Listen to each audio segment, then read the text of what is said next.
so important to have a Canadian Homelessness Marathon is simply because homeless people do not have access to the media.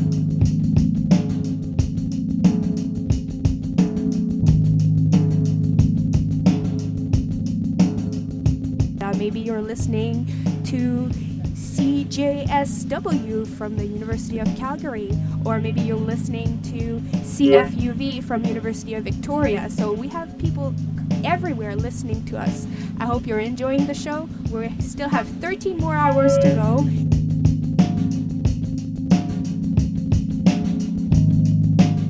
It's a wonderful opportunity to be able to take to the airwaves like this across the country and do a nationwide broadcast, because it really demonstrates that this is a social issue, that this is something that touches us from coast to coast, and that this is something that all of our communities should be talking about.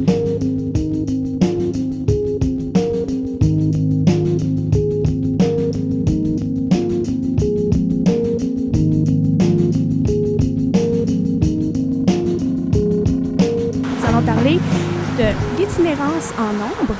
Donc, combien de personnes sont dans les rues à Montréal? Combien de personnes survivent dans les rues de Montréal?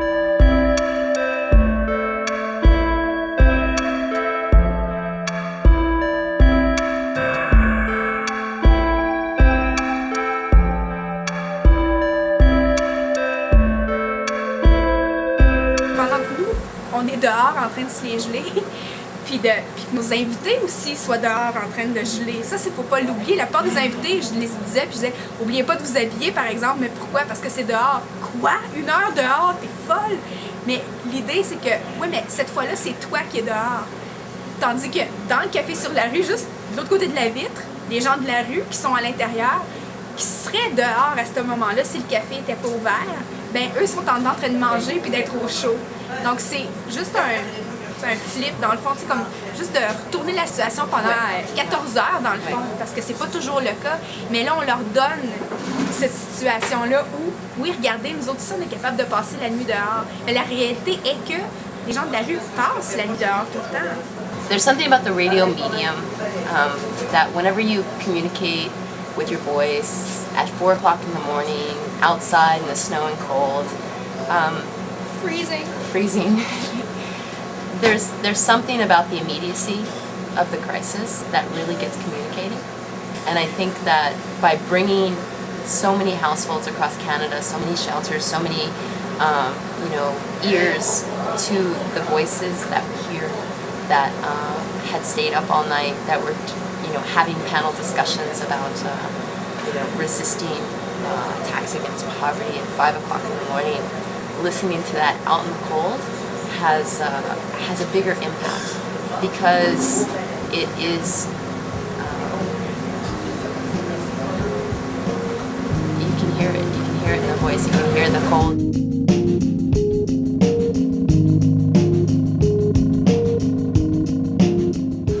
À cette heure, il y a des codes d'appel, par exemple, présence de squeegee, c'est un code d'appel. Sollicitation, mendicité agressive. Je veux dire, voyons donc quelqu'un qui n'a pas mangé de toute la journée, puis qui quête, puis que, tu sais, puis le monde va percevoir ça comme étant de l'agressivité. En tout cas, certaines personnes, là, surtout ceux qui ont le ventre bien plein, vont percevoir ça comme de l'agressivité, quand au fond, je veux dire, tu sais, c'est quelqu'un qui a faim. Tu sais, pourquoi est-ce qu'on ne voit pas les besoins humanitaires à la base et ainsi de suite?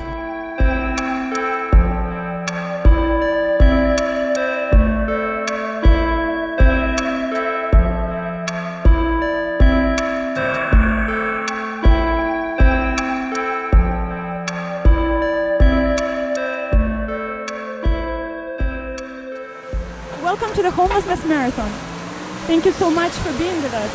So, I've been told that you used to be homeless in your youth, and would you like to share your experience with the criminalization? Sure. Well, I started running away when I was about 12, and from an early age, I was sleeping in big garbage containers to stay dry. Breaking into basements or apartment storage units to stay warm in the winter. And during the course of that misspent youth, I was placed in the Children's Aid, and with sexual advances from the CAS worker, I ran away and I was on the street again. And when you're on the street, there's, at nighttime, the pedophiles seem to come out and they patrol the streets of the cities looking for these kids that are clearly disenfranchised and on their own. One time I was picked up by the police and driven outside of Ottawa, and while they didn't beat me up, they shoved me around and told me that, if I came back, worse would happen to me. I did go back because I wasn't very clear on messages. And again, I was grabbed by them and under a bridge that's just outside the Parliament buildings, really, underneath the Chateau Laurier. There's a bridge where a lot of homeless people would stay, and I was choked until I was unconscious and, left under the bridge. So, you have a lot of feelings of separation from society. Ils ont des subventions pour faire des nouvelles polices. Puis te dire que, moi, je pense la honte, la culpabilité, là, je l'ai vécu jeune. Je pense que c'est ce qu'on fait vivre aux gens. Moi, je crois que bien des gens sont en prison aujourd'hui, puis ils ne méritent pas d'être en prison. Je pense qu'il manque d'intervenants, qui a une ouverture d'esprit, puis qui comprend le problème. Parce que je pense que la plupart sortent de l'université, puis ils ne connaissent pas le problème. Il faut l'avoir vécu pour le connaître. C'est pas faire à manger, c'est pas te trouver un loyer, puis ça. Mais aucune aide. Le gars, là, qu'est-ce qu'on fait avec? On le traite de criminel au lieu de l'aider.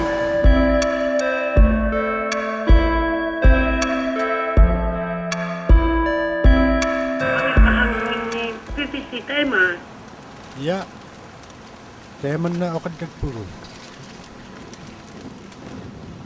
Ang ipahangilong ni itong makakunya sa maktugalaw suma.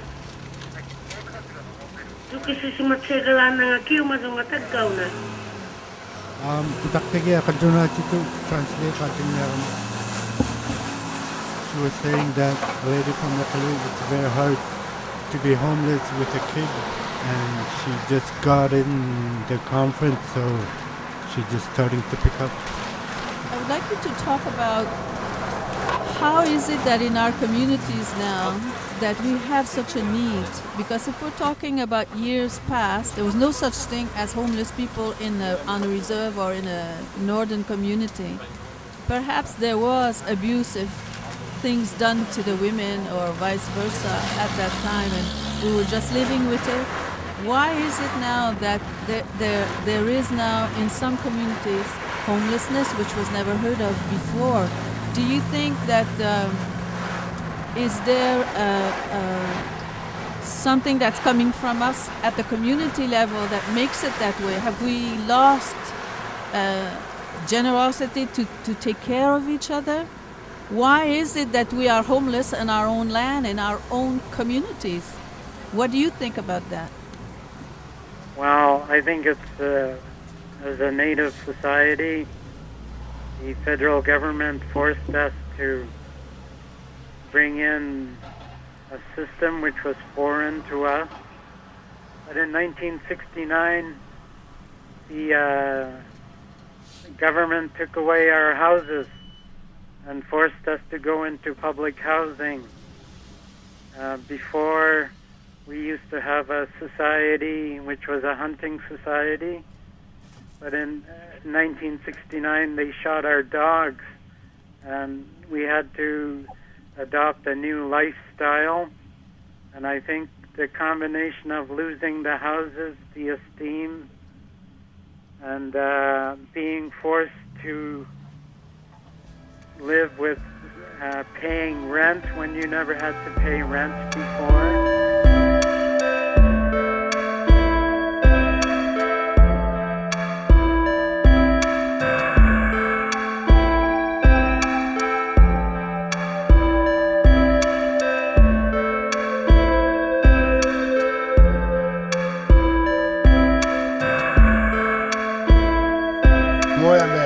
Adopté à 2 ans et demi, puis là, ça m'a révolté. Moi, j'ai rendu à 8 ans, j'ai eu mon placé, puis à 17 ans, je suis tombé dans la rue. Je suis tombé dans la rue à me débrouiller sur ce qu'on appelle l'instinct de survie.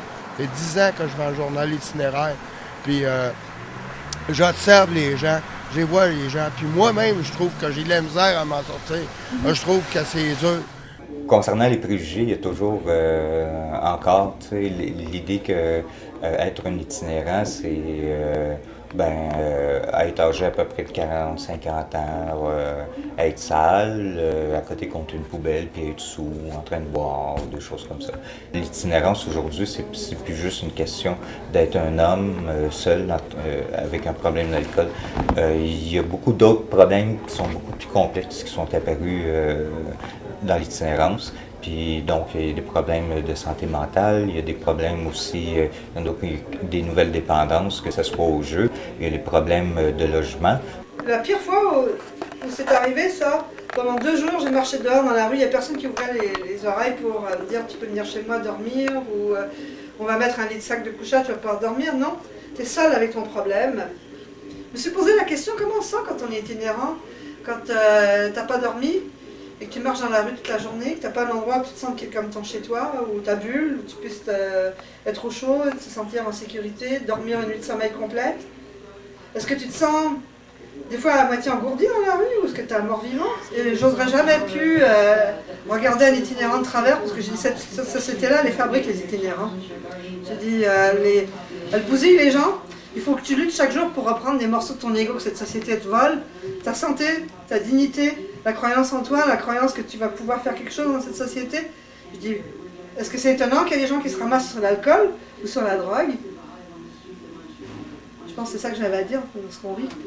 J'ai cherché un emploi stable, tu sais, comme j'ai toujours vécu, et puis que je savais que je laissais l'aide sociale, que je devais payer des voyagements de métro, des lunchs, puis des vêtements. Mais j'ai quand même décidé d'aller travailler. Je suis arrivée ici, ils m'ont pris, ils m'ont accueilli. Moi, j'ai le journal itinéraire dans les mains, et puis j'en suis fière. Je suis fière d'entretenir mon logement et de l'entretenir bien, puis d'entretenir cette société-là aussi. J'ai 20 $ dans mes poches, j'achète les journaux, je me trouve un coin où eux autres m'aident à me le trouver. Et puis je les vends. Quand j'ai commencé à vendre le journal itinéraire, j'étais pas comme aujourd'hui, j'étais bien amoché. J'étais drogué, j'étais prostitué. Puis moi, la raison pourquoi que j'ai commencé à vendre le journal,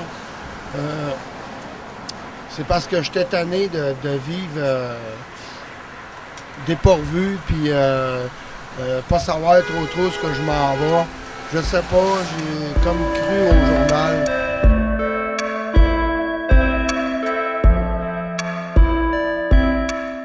Le journal itinéraire favorise la réinsertion sociale des personnes de la rue de 2 façons. D'abord, dans la production du journal itinéraire, qui permet aux personnes de la rue de prendre la parole, c'est-à-dire de s'exprimer, mais évidemment par l'entremise du journal. On est donc un journal école pour les gens de la rue. Ce journal-là est vendu dans les rues de Montréal 2 $ et permet à des gens issus de la rue d'avoir une alternative à la mendicité concrète. Ce qui est une des raisons d'ailleurs quand on parle justement des personnes sans-abri qui reprennent le pouvoir, si on veut, du média. Tout à fait. Bien, le simple fait de prendre la parole est vraiment significatif dans en ce qui concerne l'empowerment pour les gens de la rue. Donc, nous, les professionnels qui encadrons les gens de la rue, c'est-à-dire moi-même comme rédactrice en chef et mon adjoint à la rédaction, on a vraiment pour mission de faire en sorte que cette parole-là soit lue et entendue par le plus grand nombre. L'important, c'est que ce soit d'autres gens aussi qui s'approprient le média. Moi, je trouve ça intéressant que l'itinéraire, qui est un média écrit, que ce soit sur le web ou que ce soit sur papier, prenne un autre média pendant 14 heures, qui est la radio CKUT, donc qui est de la radiodiffusion. Tu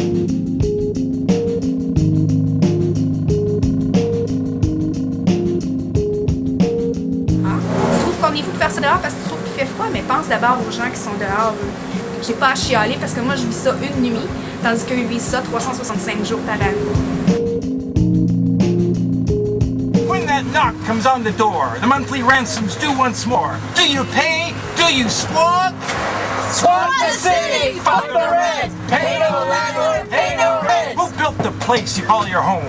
Hammered the nails and laid the stone? Who makes big bucks off others' work? Collects a rent, stuffs his shirt. Rent the roaches, what a deal! He won't charge extra, he's no heel. Crunch them in your cornflakes bowl. Stuff them in that gaping hole. People in chains were masters' folk. Slaves those chains they finally broke. Now we're slaves to the working day. Slaving on cause there's rent to pay. Half our income down the drain. Pay for shelter, it's a pain. Tenants are feudal, landlords too. It's time to rebel. It's time for us. 2, 3, 4. Squatter city, fight the rent. Pay no landlord, pay no rent.